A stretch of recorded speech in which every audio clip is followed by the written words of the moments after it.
കഴിഞ്ഞ വർഷം അതായത് 2022 അടിപൊളിയായിരുന്നു. സിനിമാ പ്രേമികളെ സംബന്ധിച്ച് ഒരുപാട് നല്ല സിനിമകളും ഒരുപാട് മികച്ച തിയേറ്ററിക്കൽ എക്സ്പീരിയൻസ് തന്നൊരു വർഷം കൂടിയായിരുന്നു അത്. Even KGF Part 2, top gun maverick, Vikram തുടങ്ങി ഇതുപോലെയുള്ള ഒരുപാട് നല്ല തിയേറ്ററിക്കൽ മൊമെന്റ്സ് തന്നൊരു വർഷമായിരുന്നു 2022. അതുപോലെ തന്നെ 2023 മികച്ച തിയേറ്ററിക്കൽ എക്സ്പീരിയൻസ് തന്ന സിനിമകൾ ഏതൊക്കെയാണെന്നായിരിക്കും ഈ വീഡിയോയിൽ നമ്മൾ ചർച്ച ചെയ്യുക. ഇത് കംപ്ലീറ്റ്ലി എൻ്റെ പേഴ്സണൽ ഒപ്പീനിയനാണ്. എനിക്ക് തോന്നിയിട്ടുള്ള എനിക്ക് മികച്ചത് അല്ലെങ്കിൽ നല്ല തിയേറ്ററിൽ എക്സ്പീരിയൻസ് കിട്ടിയ സിനിമകളാണ്. നിങ്ങൾക്ക് ഏതൊക്കെയാണ് കിട്ടിയതെന്നുള്ളത് താഴെ കമന്റ് ബോക്സിൽ കമന്റ് ചെയ്യാം. സോ ആദ്യത്തെ ജോൺ വിക് ചാപ്റ്റർ 4. ഒരുപാട് പേർക്ക് ചിലപ്പോൾ ഈ സിനിമ ഇഷ്ടപ്പെട്ടിട്ടുണ്ടാവില്ല, പക്ഷേ സ്റ്റിൽ എനിക്ക് ഈ സിനിമ ഒരു മികച്ച തിയേറ്റർ എക്സ്പീരിയൻസ് ആണ് തന്നത്. മികച്ചെന്ന് പറഞ്ഞാൽ വൺ ഓഫ് ദി ബെസ്റ്റ്. കാരണം ഈ ഒരു ഫ്രാഞ്ചൈസിൽ തന്നെ ഏറ്റവും കൂടുതലായിട്ട് എനിക്ക് ഇഷ്ടപ്പെട്ട സിനിമകളിൽ ഒന്നുകൂടിയായിരുന്നു. അതിൻ്റെ മേക്കിംഗ് എക്സെപ്ഷണലായിരുന്നു, മ്യൂസിക് എക്സെപ്ഷണലായിരുന്നു, അതിൻ്റെ എല്ലാ തരത്തിലും ക്യാരക്ടർ, സ്റ്റോറി ലൈൻ ഒന്നിൽ കൂടുതൽ 1, 2, 3 വട്ടം ഞാനിത് തിയേറ്ററിൽ നിന്ന് തന്നെ കണ്ടിട്ടുണ്ടായിരുന്നു. കാരണം ആ ഒരു എക്സ്പീരിയൻസ് പിന്നെ കിട്ടില്ല എന്ന് തോന്നി. അത്ര കിടിലനായിട്ട് ആക്ഷൻ സെറ്റ് പീസസും ആക്ഷൻ സീക്വൻസുകളൊക്കെ ഇഷ്ടമുള്ളവർക്ക് ഒരു ട്രീറ്റ് തന്നെയായിരുന്നു ഈ ഒരു പടം. ആൻഡ് ആ ഒരു ക്യാരക്ടറിൻ്റെ ഒരു പ്രോപ്പർ ക്യാരക്ടർ ആർക്ക് പോലെ അത് പ്രോപ്പറായിട്ട് എൻഡ് ചെയ്ത് കൊണ്ടുള്ള ഒരു സിനിമ കൂടിയായിരുന്നു ജോൺ വിക് ചാപ്റ്റർ 4. ആൻഡ് ഒരുപാട് ആൻറ്റിസിപ്പേറ്റ് ചെയ്ത ഈ വർഷത്തെ ഏറ്റവും വലിയ ഈ ഹോളിവുഡ് റിലീസുകളിൽ ഒന്നുകൂടിയായിരുന്നു ആ ഒരു ചിത്രം. ആൻഡ് അതിനോട് 100% നീതി പുലർത്തി വലിയൊരു ബോക്സ് ഓഫീസ് കളക്ഷൻ നേടിയെടുത്തൊരു സിനിമ കൂടിയാണ്. പക്ഷേ as A part of theatre experience ഒരു കിടിലനായിരുന്നു. ആ ഒരു BGM ഒക്കെ ഉണ്ടല്ലോ ആ സമയത്ത് കിട്ടുന്ന, അതും നല്ല കിടിലൻ 4K ഡോൾബി അറ്റ്മോസുള്ള തിയേറ്ററിൽ നിന്നാണ് കണ്ടത്. അതുകൊണ്ട് തന്നെ മറക്കില്ല ജോൺ വിക് ചാപ്റ്റർ 4ൻ്റെ തിയേറ്റർ എക്സ്പീരിയൻസ്. അടുത്തത് ജയിലർ. ഇത് ഞാൻ ഫാൻ ഷോ അല്ല കണ്ടത്. സാധാരണ ഇത്തരത്തിലുള്ള സിനിമകളൊക്കെ ഫാൻ ഷോ കാണുമ്പോഴായിരിക്കും ഒരു ഹൈ മൊമെൻറ്റ് കിട്ടുക. ഈവൻ ദോ ഐ തിങ്ക് ഇതൊരു 6 മണിയുടെ ഷോ ഒക്കെയാണ് കഴിയുന്നത് വൈകുന്നേരം. എന്നിട്ട് പോലും ക്രൗഡഡ് ആയിട്ടുള്ള ഒരു തിയേറ്ററിൽ കിട്ടുന്ന ഒരു ഫീൽ ഉണ്ടല്ലോ, ഒരു പടം ലെവലായത് കൊണ്ടാണ് കിട്ടുന്നത്. കാരണം ഒന്നാമത് ഇത് അധികം ആൾക്കാർ പ്രതീക്ഷിച്ചിട്ടില്ല ഈ ഒരു പടം. നെൽസൻ്റെ കഴിഞ്ഞ സിനിമ ബീസ്റ്റൊക്കെ മോശമായത് കൊണ്ട് ഈ സിനിമയ്ക്ക് തീരെ എക്സ്പെക്റ്റേഷൻ ഉണ്ടായിരുന്നില്ല. ദെൻ സൂപ്പർ സ്റ്റാറിൻ്റെ ഒരു കുറച്ച് സിനിമകൾ ഒരു ട്രാക്ക് ഔട്ട് ഓഫ് ട്രാക്ക് ആയതുകൊണ്ടും എല്ലാം കൊണ്ടും ഈ സിനിമയ്ക്ക് എക്സ്പെക്റ്റേഷൻ കുറവായിരുന്നു. അങ്ങനെ നിൽക്കുന്ന സമയത്ത് ഇമ്മാതിരി ഐറ്റം കിട്ടിയപ്പോൾ ആഘോഷിച്ചു. തിയേറ്റർ എക്സ്പീരിയൻസ് എന്ന് പറഞ്ഞാൽ അങ്ങേ അറ്റായിരുന്നു. അനിരുദ്ധിൻ്റെ BGM ഒക്കെ വരുമ്പോൾ ഇങ്ങനെ കോരിത്തരിക്കും. ലെവൽ എക്സ്പീരിയൻസ് ആയിരുന്നു ജയിലർ എനിക്ക് കിട്ടിയത്. ആൻഡ് ഇതേപോലെ തന്നെ ആയിരുന്നു അടുത്ത സിനിമയും ലിയോ. പക്ഷേ ലിയോ ഞാനിപ്പോൾ പറയുമ്പോൾ തന്നെ അയ്യോ എന്ന് പറഞ്ഞിട്ട് ഒരുപാട് പേര് പറയുന്നുണ്ടാവും. എനിക്ക് പേഴ്സണലി ഭയങ്കരമായിട്ട് ഇഷ്ടമായി. കിടിലൻ തിയേറ്റർ എക്സ്പീരിയൻസ് ആയിരുന്നു. ഇത് ഫാൻ ഷോ ആയിരുന്നു. അവ കിട്ടുന്ന ആ ഒരു ക്രൗഡിലുള്ള ഫീൽ മാത്രമല്ല, ആൻഡ് ആ സിനിമ എന്നെ സംബന്ധിച്ച് അതിലെ ഒരു പർട്ടിക്കുലർ വൈബ് ഉണ്ടായിരുന്നു ആ ഒരു പടത്തിന്. ചിലപ്പോൾ എല്ലാവർക്കും അത് കണക്റ്റ് ആയിട്ടുണ്ടാവില്ല. ഒരുപാട് പേർക്ക് ഐ തിങ്ക് ഒരു 50% ആയിരിക്കും ആ ഒരു സിനിമ. കുറേ പേർക്ക് പറ്റിയിട്ടുണ്ടാവും, പറ്റാതിരിക്കുന്നുണ്ടാവും. പക്ഷേ എന്നെ സംബന്ധിച്ച് it's A great theatre experience. അതിലെ ഓരോന്നും ഇതിൻ്റെ ബാക്ക്ഗ്രൗണ്ട് മ്യൂസിക് കഴിഞ്ഞ വർഷമൊക്കെ വിക്രം എങ്ങനെയാണ് കിട്ടിയത്, അതുപോലെ തന്നെ ഈ വർഷം ലോകേഷ് കനകരാജിൻ്റെ മറ്റൊരു നല്ല മൂവി എക്സ്പീരിയൻസ് ആയിരുന്നു, അല്ലെങ്കിൽ തിയേറ്ററിൽ എക്സ്പീരിയൻസ് ആയിരുന്നു ലിയോ എന്ന സിനിമയിലൂടെ എനിക്ക് കിട്ടിയത്. അതിന് അടുത്തത് ഡയൽ എം ഫോർ ഡെസ്റ്റിനി, നമ്മുടെ ഇന്ത്യാന ജോൺസിലെ ഏറ്റവും പുതിയ സിനിമ. ഐ തിങ്ക് അവസാനത്തെ ഇദ്ദേഹത്തിൻ്റെ ഇന്ത്യാന ജോൺസ് മൂവിയാണ്. ഇതും ഒരുപാട് ചിലപ്പോൾ ക്രിട്ടിക്കലി അല്ലെങ്കിൽ ഒരുപാട് ഓഡിയൻസിന് ചിലപ്പോൾ ഇഷ്ടപ്പെടാതെ പോയ വീക്കസ്റ്റ് ഇന്ത്യാന ജോൺസ് മൂവി എന്നൊക്കെ പറയുന്നുണ്ട്. പക്ഷേ എനിക്ക് ഭയങ്കരമായിട്ട് ഇഷ്ടമായി. അതിൻ്റെ മൊത്തത്തിലുള്ള തുടക്കം മുതൽ അവസാനം വരെ ഒരു ഫൺ ഫീൽഡ് അഡ്വഞ്ചർ ആയിരുന്നു എനിക്ക് ആ ഒരു മൂവി. ഒരു പ്രീ ക്ലൈമാക്സ് ഒക്കെ ഉണ്ടായിരുന്നു, തീരെ എക്സ്പെക്ട് ചെയ്യാത്ത പോലെ. ദെൻ സിനിമ തുടങ്ങും മുതലേ ഒരു ട്രെയിൻ സീക്വൻസ് ഒക്കെ ഉണ്ട്, കിടിലൻ. അവിടെ മുതലേ എനിക്ക് ഈ സിനിമ ഇങ്ങനെ എൻഗൾഫായിട്ട് ഒരു നല്ല തിയേറ്ററിൽ അനുഭവം കിട്ടിയത്. പക്ഷേ ഒരു മനുഷ്യരുണ്ടായിരുന്നില്ല തിയേറ്ററിൽ. ഐ തിങ്ക് ഒരു 4-5 പേരൊക്കെ മാത്രം. ഇപ്പോൾ ഈ ജോൺ വിക്കൊക്കെ കാണുമ്പോൾ ക്രൗഡാണ്, ഫുള്ളാണ്, ഇംഗ്ലീഷ് വേണമാണ്.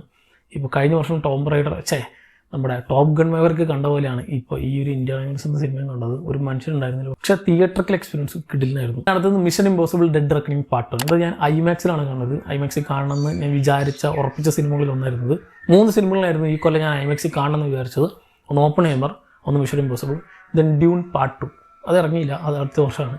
പക്ഷേ ഇതല്ലാതെയും വേറെ കുറേ സിനിമകൾ കണ്ടു. ഇപ്പോൾ ഞാൻ അവസാനം പറയാം. ആ IMAX-ൽ റിലീസ് ചെയ്ത കുറച്ച് സിനിമകളുണ്ട്. പക്ഷേ mission impossible part 1 dead reckoning ഒരു കിടിലൻ എക്സ്പീരിയൻസ് ആയിരുന്നു. ഞാൻ IMAX-ൽ പ്രതീക്ഷിച്ചത് അവർ IMAX റേഷ്യോ ഇടുന്നതാണ്. IMAX റേഷ്യോ ഇട്ടില്ല, നോർമൽ സിനിമ സ്കോപ്പ് റേഷ്യോ തന്നെ. എങ്കിലും കിട്ടിയ ഒരു ഇഫക്റ്റ് എന്ന് പറഞ്ഞാൽ അതിലെ സൗണ്ട് ഇഫക്ട്സും വിഷ്വലി ആയിട്ടുള്ള കുറേ ഹൈ ഒക്ടൈൻ ആക്ഷൻ സീക്വൻസുകളും ഹൈ ത്രില്ലിംഗ് മൊമെന്റ്സും കൊണ്ട് വെച്ച് വേറെ ലെവൽ തിയേറ്റർ എക്സ്പീരിയൻസ് തന്നൊരു സിനിമയായിരുന്നു മിഷൻ ഇമ്പോസിബിൾ. ആ ഒരു ബൈക്ക് കൊണ്ട് ആ ഒരു ക്ലിഫിൽ ജമ്പ് ചെയ്യുന്ന സീൻ, അദ്ദേഹത്തിൻ്റെ തന്നെ മോസ്റ്റ് ഇൻസെയിൻ സ്റ്റൺസിൽ ഒന്നായിട്ടുള്ള ആ ഒരു സീൻ തിയേറ്ററിൽ എനിക്കിപ്പോഴും ഓർമ്മയുണ്ട്. ക്രൗഡ് ഫുള്ളായിട്ട് ഇങ്ങനെ ശ്വാസം വലിക്കുന്ന സൗണ്ട് മാത്രമേ നമുക്ക് അവിടെ കേൾക്കുള്ളൂ. കാരണം ആ സമയത്ത് മ്യൂസിക്കൊക്കെ ഒരൊറ്റയടിക്ക് സ്റ്റോപ്പ് ചെയ്തിട്ട് ഒരു കിടിലൻ എക്സ്പീരിയൻസ് ആയിരുന്നു അതൊക്കെ. അതുകൊണ്ട് തന്നെ മിഷൻ ഇമ്പോസിബിൾ ഒരിക്കലും മറക്കില്ല, കിടിലനായിരുന്നു.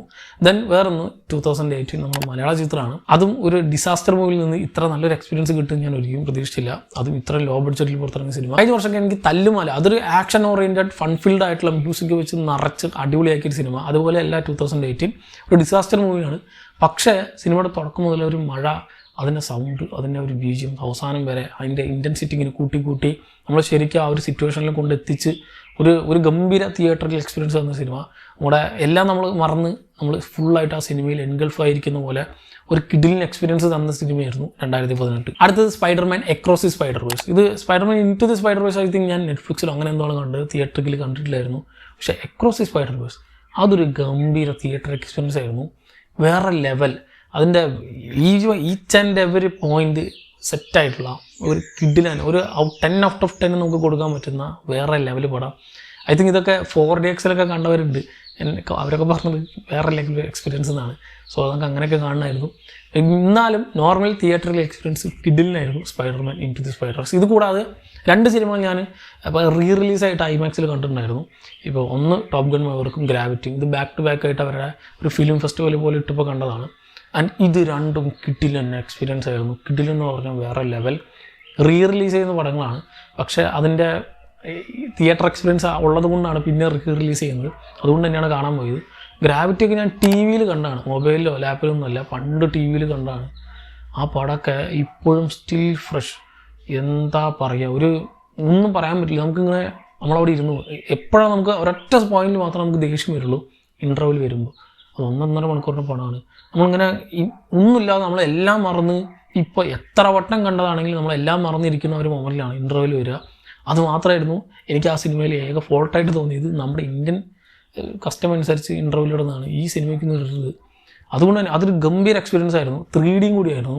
So gravity was great. Then അതിനോടൊപ്പം തന്നെ കണ്ട ടോപ്പ് ഗൺ മാവേറിക്. ഇത് കഴിഞ്ഞ വർഷത്തെ വൺ ഓഫ് ദി ബെസ്റ്റ് തിയേറ്ററിൽ എക്സ്പീരിയൻസ് തന്ന സിനിമയാണ്. അതുകൊണ്ട് തന്നെയാണ് ആ സിനിമ പിന്നീടും ഒരിക്കൽ കൂടി ഇപ്പോൾ തിയേറ്ററിൽ നിന്ന് കാണാനുള്ള അവസരം കിട്ടിയത് കൊണ്ടുപോയി കണ്ടത്. And that was also great. അത് ഫുൾ ഐമാക്സ് റേഷ്യോ ആയിരുന്നു. ഗ്രാവിറ്റി ഐമാക്സ് റേഷ്യോ അല്ല, നോർമൽ സിനിമാസ്കോപ്പ് റേഷ്യോ. പക്ഷേ രണ്ടും കിഡിലൻ തിയേറ്റർ എക്സ്പീരിയൻസ് ഒന്നും കൂടി കിട്ടിയൊരു സിനിമകളാണ്. ഇത്തരത്തിൽ ഇനിയും റിലീസ് വരുമായിരിക്കും. ഐമാക്സിൽ ഒരുപാട് ഇടയ്ക്കിടയ്ക്ക് ഇൻട്രസ്റ്റെല്ലർ ഇൻസെപ്ഷനൊക്കെ ഇടാറെന്ന് കേൾക്കാറുണ്ട്. സോ നോളിൻ്റെ പടങ്ങളായിരിക്കും കൂടുതലൊക്കെ ഇടുക. സോ അതൊക്കെ കിട്ടുന്നവർ, ചാൻസ് ഉള്ളവർ തീർച്ചയായിട്ടും കണ്ടുപോക്കാം. ഒരു ഗംഭീര എക്സ്പീരിയൻസ് ആയിരിക്കും ഐമാക്സിൽ ഇത്തരത്തിലുള്ള ഗംഭീര സിനിമകൾ വരുമ്പോൾ. സോ ഇത്ര സിനിമകളാണ് ഈ വർഷം കണ്ടതിൽ എനിക്ക് വൺ ഓഫ് ദി ബെസ്റ്റ് തിയേറ്ററിൽ എക്സ്പീരിയൻസ് തന്ന സിനിമ. ആ ലിസ്റ്റിലേക്ക് വരേണ്ട ഒരു സിനിമ ആയിരുന്നു എൻ്റെ പേഴ്സണൽ അഭിപ്രായത്തിൽ. സലാർ വന്നില്ല. കാരണം കഴിഞ്ഞ വർഷം KGF Chapter 2 കിട്ടിയ, അല്ലെങ്കിൽ അതിന് മുമ്പ് ഇപ്പോൾ 18-ലോ 19-ലൊക്കെ KGF 1 കിട്ടിയ ഒരു തിയേറ്ററിൽ എക്സ്പീരിയൻസ് ഒരിക്കലും മറക്കില്ല. അതുപോലത്തെ ഒരു സാധനം സലാർ എന്ന് പ്രതീക്ഷിച്ചു. അൺഫോർച്ചുനേറ്റ്ലി എനിക്ക് കിട്ടിയില്ല. സോ ഈ സിനിമകളാണ് എനിക്ക് പേഴ്സണലി കിട്ടിയിട്ടുള്ള ബെസ്റ്റ് തിയേറ്ററിക്കൽ മൊമെൻറ്റ്സ്. സോ ഈ വർഷം കണ്ടതിൽ നിങ്ങൾക്ക് ബെസ്റ്റ് തിയേറ്ററിക്കൽ എക്സ്പീരിയൻസ് തന്ന സിനിമകൾ ഏതൊക്കെയെന്ന് താഴെ കമന്റ് ബോക്സിൽ കമൻറ്റ് ചെയ്യുക. മറ്റൊരു വീഡിയോയിലൂടെ വീണ്ടും കാണാം. നന്ദി.